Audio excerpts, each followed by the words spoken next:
I am a big believer in Arch. A lot of the people I talk to and I trust inside the program have really raved about his football intelligence, his playmaking ability, his connection with the players. Are we overlooking something that might be the obvious here, that LSU is the best team in the SEC? I've never had three guys on the freaks list from the same O-line like I do this year.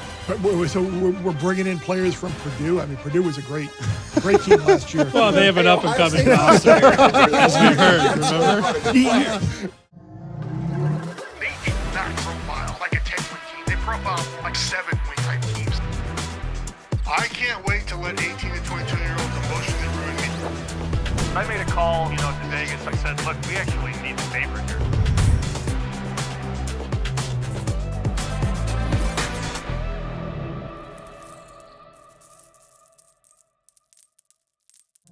Welcome to the new and improved digs for the Grad Bets podcast. Hopefully you're watching on our YouTube channel and looking at the lovely new desk and the lovely new monitors and the set we have and the beautiful looking graphics. I am, of course, the Bear, Chris Felica, and joined now in studio not only by Jeff Schwartz, who's been here all the time, but the guy you may have heard of and seen every now and then, my man Sammy P here, will now be in the studio every single week with us. So the three of us will be here. We'll get the craps table going. We'll get a couple of Yo 11s here, and we'll be off here. Yeah, so looking forward to playing with all of our new toys here.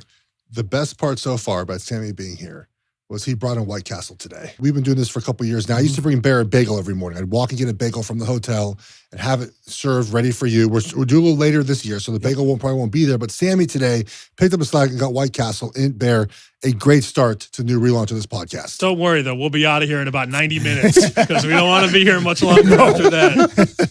No, and make sure you don't bring it every week as well. That could be a real problem. But something we do want to bring every week is a rotating fourth guest in to give a little bit of a dissenting or a different or smarter viewpoint than what we may have in the new Bear Bets podcast. The very first guest is our good friend Bruce Feldman, who we obviously will have on every Friday this year. Bruce and the Bear coming to you live from wherever Big Noon Kickoff is. We'll be able to had a lot of fun, a lot of success doing that last year. So Bruce, good to see you again. Yeah, I see we got the representing Timmy Chang there with the Rainbows before the big game against Stanford this weekend. But I want to start with obviously a little bit bigger storyline than the old Bows and the Cardinal this weekend. Texas preseason number 1. This assumption that everything is going to be fine in Austin. Arch is the potential number 1 pick in the draft, if not next year, coming up in that. Are we sure that Texas, everything is going to click here? It's a pretty tough opener going to the defending national championship week 1. It is. By the way, I'm honored to be the first guest, Sammy P. Next time, maybe Lou Malnati's for me. That would be awesome. But as far as Texas, everybody loves Lou. I mean, I'm sorry, I'm a big deep dish fan. So, but we can have that conversation later, Sammy. As far as Texas goes, I am a big believer in Arch. I think he's going to have a terrific year. I think he will fit in really well. A lot of the people I talk to and I trust inside the program have really raved about his football intelligence, his playmaking ability, his connection with the players. And I think all those things are going to help them really elevate from where they've been, maybe take the next step forward. He's definitely more of a playmaker and handles pressure. I think he will better than Quinn Ewers did. But the challenge for me right out of the gate is they're going in a hostile environment. You have a team with the best defensive player in the country in Caleb Downs at safety, 2 elite athletes at linebacker at Ohio State and Sonny Styles and Arvell Reese, a first-time college defensive coordinator, Matt Patricia. We'll see what he's going to throw at him. But also, not just no Matthew Golden for Arch Manning, but 4 new offensive linemen. And how do they gel? How quickly do they come together again on the road? That's a lot. I could see them struggling a little bit here against a still very talented Ohio State team on the road. But, there's plenty of time here. We could expect a 16-game schedule for Texas. I think they will get it sorted out with Sark. But the first test is a really rough test because of the rebuilt offensive line, I think. You mentioned the Matt Patricia on the defensive side of the ball for Ohio State. First-time play caller on the other side of the ball for Ohio State and Brian Hartline. Like, I think this is a dead-under game. It's down to 48 in places right now. Like, I don't even know if that's low enough. You hit on the conservatism with how Sark may manage the game. But if you look at Ohio State last year with that great offense, they only scored 21 offensive points in that Sugar Bowl or the college football playoff semifinal game with all that great offensive talent. So I think this is an under game. I don't think you're going to see Ohio State put the game in the hand of Julian Sayin, like, what if that offensive line tends to struggle? I think the best unit on the field, guys, is going to be that Texas D. I think it's going to be the Ohio State receivers, but the challenge is going to be you have Colin Sims, you have Anthony Hill. You have, I think, a really good, as you said, really good, aggressive Texas defense. I think what's interesting is so we all expected, I think, Julian Sayin to win that quarterback battle with Lincoln Keenholz. I think he's more, from everything I've heard, is just a more consistent passer. And you got to remember, Chip Kelly's not the OC there anymore. He's in the NFL. It is, as you said, Brian Hartline. He was the receivers coach, still is. And I think he knows the strength of the team. I think if they're going to lean into it more, it's like, hey, we're going to go with the passer to play to our strengths, probably to give it a better chance to do that this season. But this is a big test because, Texas's O-line's rebuilt. Ohio State doesn't have as many question marks, but you did lose a leader in Donovan Jackson, to the NFL. I think that, this is, as you said, really good players, really, really good pass rushers, especially for Texas. So how does Sayin handle that pressure? And again, really an unproven play caller at Ohio State. In the OC. I know Brian Hartline had the OC title, a couple of years ago, but now he's more involved in it. And also, not only did they lose Chip Kelly, but they also lost 2 elite running backs. I think that's going to be a drop-off for them. I don't think James Peoples is of that caliber of what you had with Quinshon Judkins and certainly Travion Henderson. Those guys were terrific as pass protectors. They were really versatile, but I think they were a cut above what Ohio State's going to have in the run game this year. They lost a lot. I'm not sure we're acknowledging all the players they've lost and coordinators. They all and their offensive line coach and a lot of their pass rush. And yes, they have Caleb Downs, obviously, and they have some linebackers returning. But are they losing too many players to play a Texas team week 1 and be as competitive as I think people hope they can be? I think, Jeff, it's going to balance out a little bit because, again, you're losing a top 10 offensive tackle who's now with the Saints at Texas. You lose a lot of key pieces on the O-line. I'm not saying they don't have talent because I know they do. One of my freaks list guys is going to be is a guy they're really excited about at offensive tackle. But I'd kick it back to you. How much of a issue is it going to be when you have 4 new starters, a new starting quarterback, and it's on the road? And we know, yes, both defensive ends, Tyleik Williams also gone. Ohio State has plenty of talent. It's just new, and I think they're going to come at them in waves. From your perspective as a longtime offensive line guy, which is harder to do, to get the cohesiveness on that side of the ball as a 5-man group on the road, or be figuring it out as you go as a defensive lineman as part of a rotation?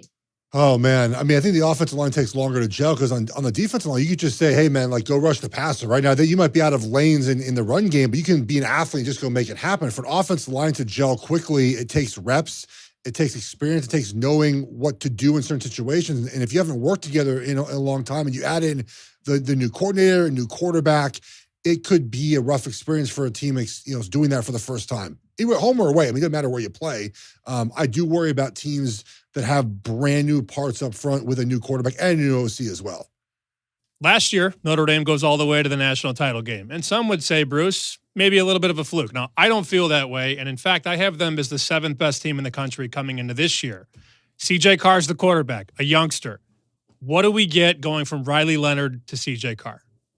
I think they're hoping you get a more polished passer, right? They've upgraded at receiver. You had Jayden Greathouse, you had some guys flash last year. Now you add, they added a couple of transfers. Will Pauly, who caught a ton of passes at Wisconsin. You add a little more speed in the room. I think they're hoping that they can add that dimension. Riley Leonard was a terrific running quarterback. And I think what you have to keep in mind is Mike Denbrock, the OC there, when he's had a lot of success, and he had a ton at LSU, obviously he had Jaden Daniels, dynamic dual threat guy. When he was at Cincinnati, he had Desmond Ridder. He likes to have a quarterback who can run. I feel like that's in his comfort zone. But and again, I'm with you. I don't think it was fluky at all. They had a really good defense, a really well coached. I think we saw Marcus Freeman really come into his own as a head coach. I was talking to one of his assistants last night about how camp was going, and he was talking about just how impressed he is with Marcus Freeman in terms of the way he coaches. And he's always like, how can we get better? And it's challenge everything. And that's the mindset.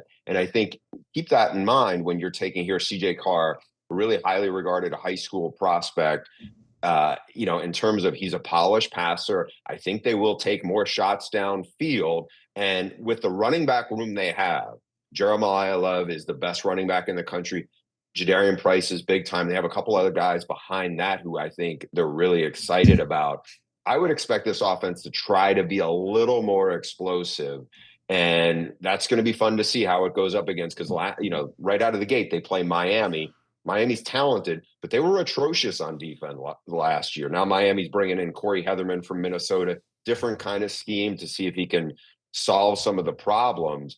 I think this is really fascinating to see how you get a rebuilt Miami defense against Notre Dame, probably trying to turn this into a little more of a more multi-dimensional passing game than probably what they had last year with Riley Leonard. You heard all along, like the reports coming out, and whether it was the bloggers who follow the team and the insiders who follow the team, it was like, oh, Minchie could be the guy. Minchie could be the guy. Minchie could be the guy.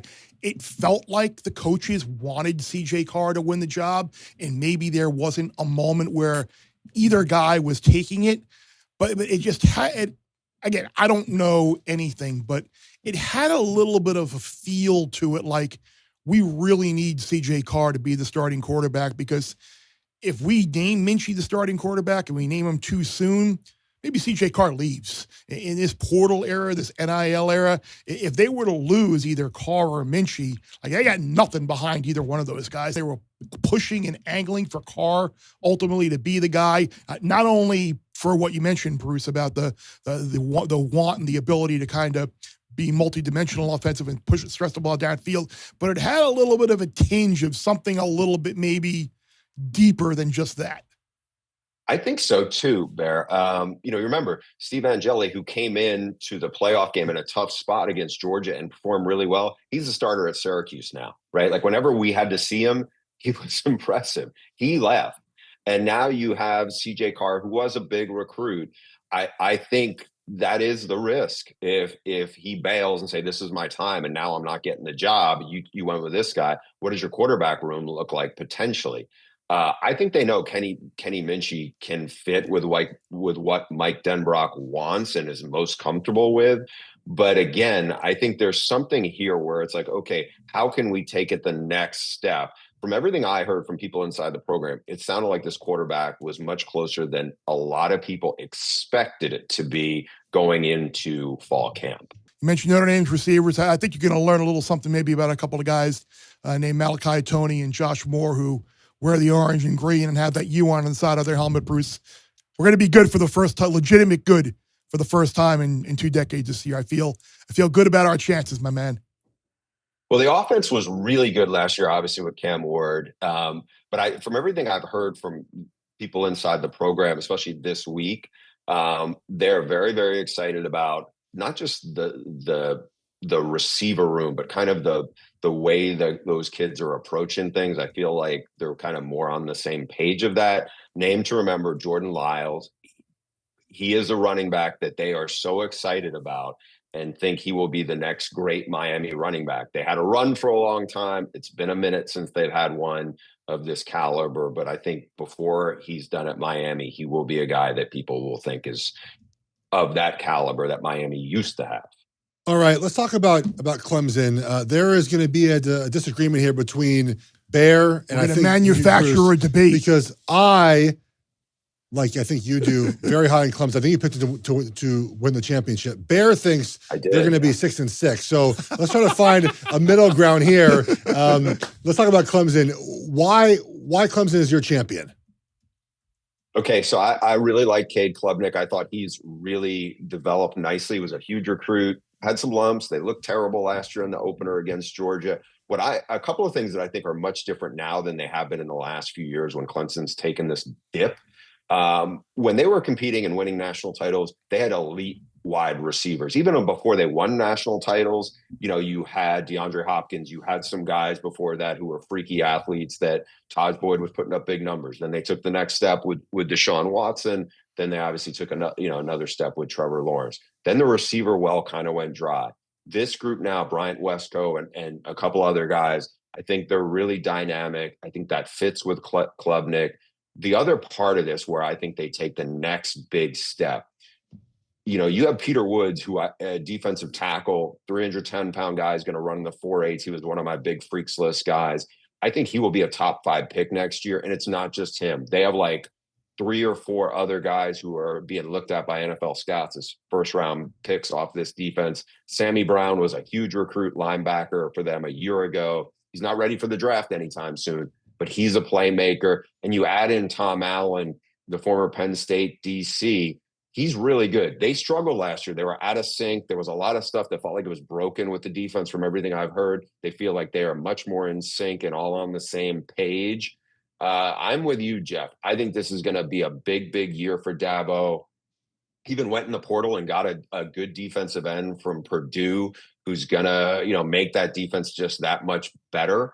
Bear, explain yourself. 6-6. Where are you going with this? But we're bringing in players from Purdue. I mean, Purdue was a great team last year. Well, they have an up-and-coming roster, as we heard, remember? Yes. And then why were they 1-11 or whatever the hell they were? That's Because coaching their coach there. is not That's very not good coaching there. here. This is true. Yeah, I get what you're saying, and I understand it all. I just look at last year from a big picture thing. And I've said this with Jeff and Sammy throughout the spring when we were going over some season win totals as well. You look at everything that happened last year, and certainly they every right to improve this year. And with Allen coming in, they can shore up some things defensively. But got blown out in an opener against an SEC team. Now, obviously, you've got LSU coming to Clemson in the opener this year. You got dominated at the line of scrimmage by Louisville on your home field. You lost to South Carolina on your home field. You stole a game at Pitt that you really had no business winning whatsoever. And you handed SMU handed you 14 points right out of the gate because the turnovers in the ACC championship game. They were so benefited by turnovers last year. Can something like that happen 2 years in a row? I know you get a blue chip running back, which obviously can help the running game as well. You look at the schedule, and you've got the LSU game this year. You go to South Carolina. You go to Louisville. Georgia Tech is never an easy trip. I think BC will be better with Bill O'Brien kind of cleaning up that roster some. You get SMU there or at Clemson as well, but I mean, we've seen teams go there and win. I just think there are a lot of losses on that schedule, a lot of potential losses on that schedule. And would it surprise me if they were 9-3 again, like they were in the regular season last year, got to the ACC championship game and won? No, wouldn't surprise me at all. But I think this team might be just living a little bit more off of the fact that they played Texas a little bit closer than people thought in the college football playoff than actually what they really achieved as a whole last year. That is the bottom dropping out, by the way, 6-6. If you told me 8-4, I'd be like, whoa, 6-6 in the ACC is putrid. Jeff is trying to make me uninvited forever from the Smoking Pig, which would be like the worst thing that could ever happen to me. I didn't say you're going 6-6. I said 9-3 is the baseline. Yeah, Bears hating on Clemson because Clemson takes the ball away from you. But they do that every year. They take the ball away because they have 5 guys on the NFL defensive side, right? Last year, we know Travis Hunter wins the Heisman. He was great. Don't get me wrong. But the quarterback sucked, Bruce, pretty much across the board. That's probably not going to be the case this year. Everybody in Vegas is convinced it will be a quarterback this year. And there's one guy that not many people are talking about in the media, but guys are betting Ty Simpson at Bama. He's now 20-1 to win the Heisman. You've seen some of the growth there. What have you heard? Yeah, I went down to Tuscaloosa last week, and he was impressive. I'll tell you what was like. He's a coach's kid. His dad, Jason's a really good FCS coach at UT Martin, and he was a big recruit out of high school. You just haven't seen him play much. He played at USF, and when whatever was going on with Milroe a few years back, and he is a way better athlete than I think most people realize. When I watched him, he runs really well. He's got a very, very good group of receivers led by Ryan Williams, who's fantastic. Two other things that I would say why this is probably a wise bet at that price. The first is that I think he'll have an elite offensive line. There are 3 O-linemen that I've never had 3 guys on the freaks list from the same O-line like I do this year. Parker's Brailsford, terrific center. Who was as Jeff knows well, he was the starting center as a redshirt freshman when Washington won the Joe Moore Award. You got Caden Proctor's this freakish 6'7", 370-pound left tackle. They are good up front, really good. And then the other piece, and I think this has not been talked about enough, is Ryan Grubb, who was the offensive coordinator of that Michael Penix Washington team that played Michigan for the national title and lit up scoreboards. He's back with Kalen DeBoer. He loves to throw the ball. He's really good with attention to detail. And from the guys I talked to around inside the program when I was in Tuscaloosa, they were like, yeah, there's a lot of stuff that just feels different and feels sharper and crisper of what they're doing offensively. I think Ty Simpson, again, coach's kid, I think he's going to be a big beneficiary of that. I would not at all be surprised if he won the Heisman based on all those things. I mean, it's not like he's like the game manager. I think, the days of Alabama with kind of Greg McElroy and some of the things that when Saban first got it going is different. I think this right now, they have a lot of firepower, and I would expect Ty Simpson to hit the ground running with a really big season. You mentioned all the freaks on the offensive line. Why couldn't they run the ball last year? Their running back play was terrible. Their running game was mainly just Jalen Milroe scrambling. Obviously, you think the passing game is going to be improved this year. Like after the Georgia game last year, Ryan Williams really didn't do a whole lot. I just want to throw something out there that might be wild, and you guys can react however. Are we overlooking something that might be the obvious here, that LSU is the best team in the SEC, and because of the hype around Arch Manning at Texas, the thought process of, Alabama, it's Bama, they'll be back, which, by the way, the big butt is the big part of Alabama football is now sitting on the College game day set. And then you've got don't worry, Georgia's going to be better with Gunnar Stockton than Carson Beck. We just got to trust Kirby. Because of all those narratives, are we just kind of forgetting that the possibility here is LSU might be the best team in the SEC? Bear, though, that LSU team got smashed by the Alabama team. You're just, putting the cigarette butt out on right now. So I think, I don't know, I have them as a playoff team because they've spent so much money in the portal. I think Garrett Nussmeier is a terrific quarterback. A little like Texas, they had 4 offensive linemen who were playing in the Senior Bowl who all went on to the NFL, including, Will Campbell, their left tackle. So they putting those pieces together again against a really good Clemson defense on the road right out of the gate. The part that's most interesting to me, and I'm curious what you guys think about this, because they got better on defense. They were atrocious before. They were okay last year. I think they'll continue to get better with Blake Baker running the defense. Their receiving room with all the portal guys they added is really explosive. Lots of athletes, but, we got to see who emerges as the go-to guy. Again, rebuilt offensive line I'm a little concerned with. But the part that's most interesting is Brian Kelly has lost every opener he's had in Baton Rouge. And now this is year 4, he goes to Clemson. He has not shied away at all about the magnitude of the pressure he's putting on this game. He's talked about how he has Clemson Tiger Paws all over the facility, so guys get it. This is a huge game. You're playing a really good team in a really tough environment and a really experienced team. If you lose, whether you lose by, a close game like they did against USC or lose convincingly, does the air come out of the balloon a little bit? for them going forward. You have a lot of newcomers. I mean, yeah, there's a bunch of good recruits, but it's a lot of transfers coming together. If you lose, and then all of a sudden you have a bad opponent, and then you play Florida, who beat you, by the way, last year. And Florida, I think, is more talented this year than they were last year. How does that work out for them out of the gate? I'm just curious, like, do you guys think there'll be like a potential big hangover effect, since Brian Kelly has talked about how important this first game is? Yes. I did not know they're putting tiger paws all over the facility. I actually don't like to hear that, because it's week 1 of a long season, and you should be focused on building the team the best way you can to get ready for a long season, not just the first week of the year. And you're right, Bruce. If they put all their eggs in that basket and then go and lose that game, that's pretty deflating. I've never been a team that really focused that much on game 1. We've had big game 1s before, but it's a long season. LSU wants to be a playoff team. They're going to have to beat more than Clemson. So it does worry me a tad to know that. If I didn't know that, I'm not on them for this game anyways, but I would be off my bet probably now. All right, Bruce.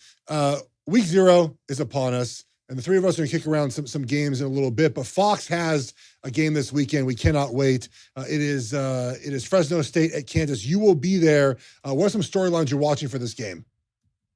Yeah, so they're opening up the new stadium that Kansas has. It's a big deal there. I'm fascinated to see, you have a lot of new coordinators in this game. Matt Entz, who was on the USC staff as a linebacker coach, he comes from North Dakota State, where he won some national titles. He's at Fresno. They're still good players there. It's just, they weren't terrible last year. I think they had an interim coach. You're seeing how it comes together. But the part I'm most interested in is, so Jalen Daniels is back as a quarterback. He's had a lot of good moments. And last year, and when I talked to him a few weeks ago, he admitted, you know what, he'd been out a lot the previous year because of a back issue. And he said he was pressing. He was trying to rush to make too much stuff happen. They've changed offensive coordinators. Now, Matt Lubick, who had really had a big role in game planning for them at Kansas before, he comes back to Kansas. He was at Nevada last year, really good in the red zone, really good in third downs. And that fits with kind of a lot of the stuff that Jalen can do. He's really good in the option game, really good decision maker. What I'm interested about big picture for the Jayhawks, because last year was the first year Lance Leipold's team took a step back after he took them from the dregs to be a top 25 team. They lost a lot of tight games. I think they were 1-5 in games decided by 6 points or less. Does that swing back the other way? This is a really interesting opener, because a lot of week 0 games that feel like they're the cupcake game. This is not it. Fresno's pretty good. And I think, what do you have from Kansas this year going forward? I think they're a team that can get back in the top 25 because of a lot of the pieces around Jalen. And I think Jalen is a really, really savvy leader. And everything I've heard from him when I've talked to him has got me pretty optimistic about the Jayhawks this year. I would follow that up very quickly with a note that everybody loved Kansas going into last season because of what they did 2 seasons ago. And now this season, Bruce, everybody's down on Kansas because they didn't live up to the hype last year. Just be careful following what we saw last. They played in a soccer stadium last year, guys. They could throttle Fresno, Bruce. They could. All right, Bruce, thank you so much. Look forward to your game this weekend and all the Bruce and the Bears everywhere you'll be this year, covering for us here at Fox. We'll be back in a second. We'll talk about week 0. We got 6 games, I believe. We might have wagers on all of them. Maybe not. We'll see. Stay tuned. All right, I want to thank Bruce for being on and previewing a lot of quarterbacks, a lot of major teams in college football. And this weekend, guys, we have made it. College football is here. Week 0 is here. Smaller menu than last year, but it doesn't matter. Week 0 has arrived. Noon Eastern. Is it Farmageddon, Bear? Why do they call it Farmageddon? Iowa State, Kansas State. Iowa, Kansas, America's Heartland. Remember, is that what it is? That's why? Remember we got off to a massive upset to start week 0, week 1, whatever you want to call it, last year when Georgia Tech beat Florida State and sent the Noles on a 2-10 season. No one really saw that coming. But if Kansas played Iowa, I know they're in different. Would they call that Farmageddon too? Just because this is a Big 12 matchup, we get the name for that. Kansas State, Iowa State, 2 state schools, Farmageddon. Okay, I love it though. This works. Yeah. And then I'll be at Cyhawk, Iowa State in a couple of weeks. I love it. It's so back. Great. All right, let's start with this game. Bear, do you have a play for us? I do. I like Kansas State minus the 3 in this game. I know there was a 4 briefly at Circa, but it was 3.5 in a lot of places, and it's come down now to 3.